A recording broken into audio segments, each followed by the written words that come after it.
শয়তানগুলো আমারে ছাড়ে না, মেন রোডের থেকে আমাকে বাইকে উঠাইলো, উঠাইয়া বলতেছে ওকে চরে নিয়ে চল, টাকা লাগবে না, ওকে জব করে দেব। আমি বললাম যদি নবীর দুরুদের কারণে ইব্রাহিম নবীর মতো বুকের উপর পাথরের চাপাও পড়ে রে বাবা, আমি তো নবীর দুরুদ ছাড়ব,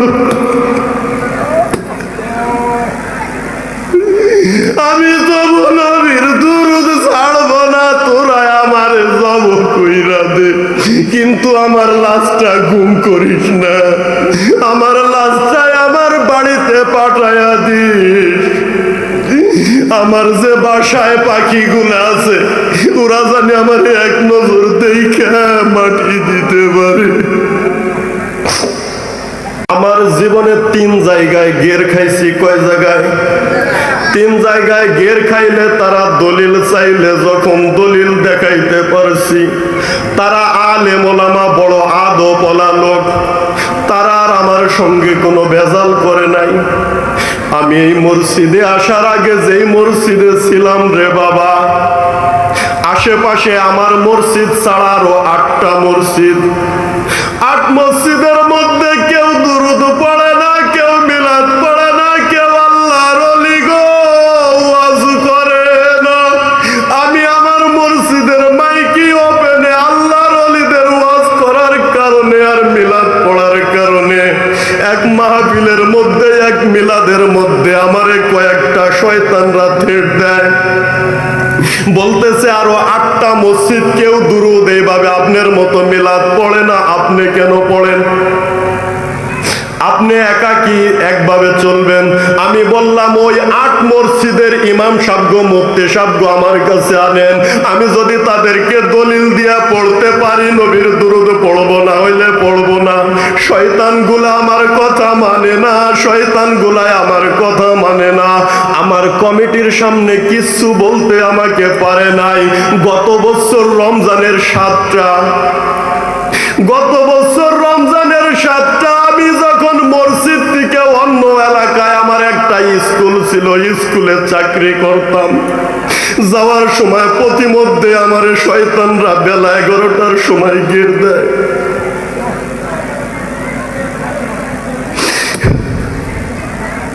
এ বাবা, গের দিয়া প্রথম অবস্থায় ওরা যে মারধর গুলা শুরু করলো, যে আইসা ঠেকাইতে যায় বলে যে উনি আমার আত্মীয়, উনার সঙ্গে টাকা নিয়ে ঝামেলা আছে, আপনারা চলে যান।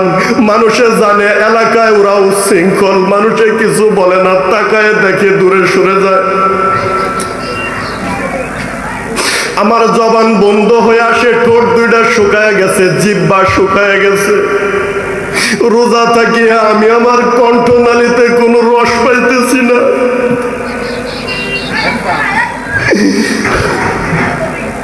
আমার কণ্ঠনালীতে কোনো রস পাই না রে বাবা, বারবার জিহ্বা দিয়া চেটে চেটে চেষ্টা করি কণ্ঠনালীতে রস আনার জন্য।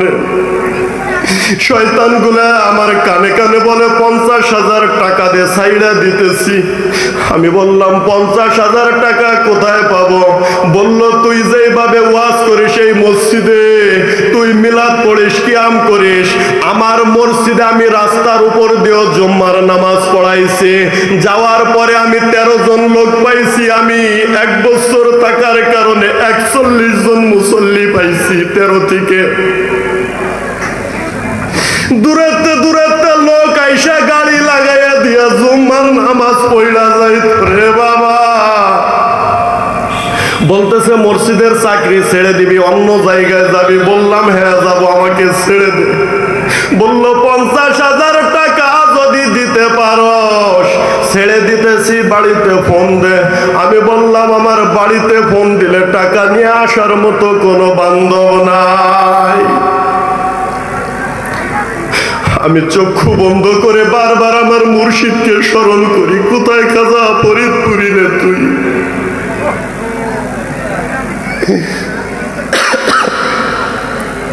শয়তানগুলো আমারে ছাড়ে না, মেন রোডের থেকে আমাকে বাইকে উঠাইলো, উঠাইয়া বলতেছে ওকে চরে নিয়ে চল, টাকা লাগবে না, ওকে জব করে দেব। আমি বললাম যদি নবীর দুরুদের কারণে ইব্রাহিম নবীর মতো বুকের উপর পাথরের চাপাও পড়ে রে বাবা, আমি তো নবীর দুরুদ ছাড়ব, আমি তো নবীর দুরুদ ছাড়ব না, তোরা আমার জব কইরা দে, কিন্তু আমার লাশটা গুম করিস না, আমার লাশটাই আমার বাড়িতে পাঠায়া দিস। আমার যে বাসায় পাখিগুলো আছে ওরা জানি আমার এক নজর দেখা মাটি দিতে পারে।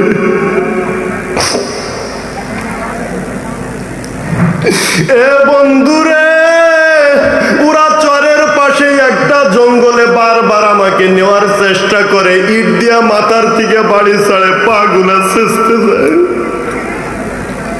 আমার মনে হইল কলবের ভিতরে 7 সমুদ্র 13 নদী শুকায় গেছে। এ বন্ধু, আমি বারবার বারবার স্মরণ করতেছি, কোথায় খাজা ফরিদ বুড়ি রে, আমার ভুল বিয়াদবি থাকলে তুই নিজে আমাকে শাসন করবি বাবা, কিন্তু শয়তানদের হাতে কেন তুইলা দিলি?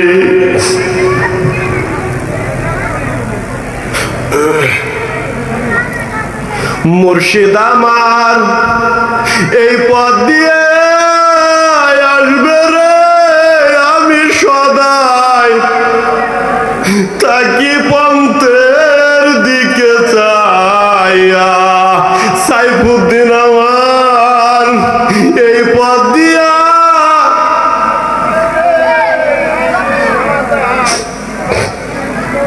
পন্থের দিকে চাইয়া, তুমি এই পথ দিয়া আইসো গেছো,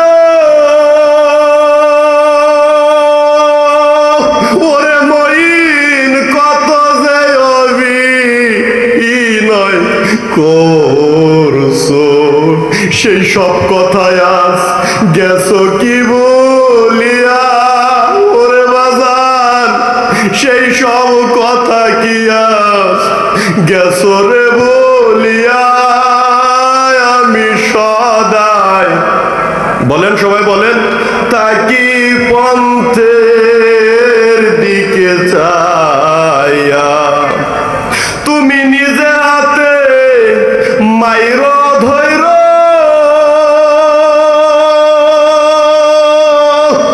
ওরে বাজান আজরাইল রে নাশো উই পারে দিও, তুমি নিজে আজরাইল হইয়া আমার জানটা দিও, ওরে বাজান নিজে আজরাইল হইয়া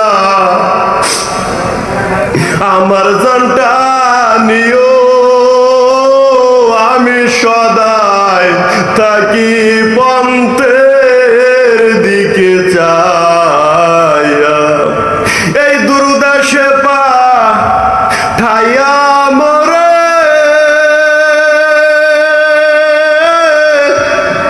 ওরে মইন তুমি রইলা কোন সাহসে, তুমি রইছো বুঝি বুকে পাশান দিয়া, ওরে বাজান রইছ বুঝি বুকে পাশান দিয়া, আমি সদাই তাকি পন্থের দিকে চাইয়া।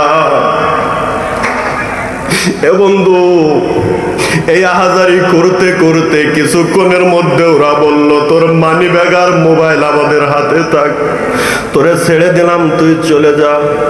ওখান থেকে চলে আসলাম, চাকরি ছেড়ে দিছি, প্রয়োজনে সারা জীবন যদি ভিক্ষা কইরা খাইতে হয় সারা জীবন ভিক্ষা কইরা খাবো, চাকরি করব না, তবে নবীর দরুদ ছাড়বো না। কথা বলেন ঠিক কিনা? জোরে জোরে বলেন ঠিক কিনা? তবুও মুর্শিদের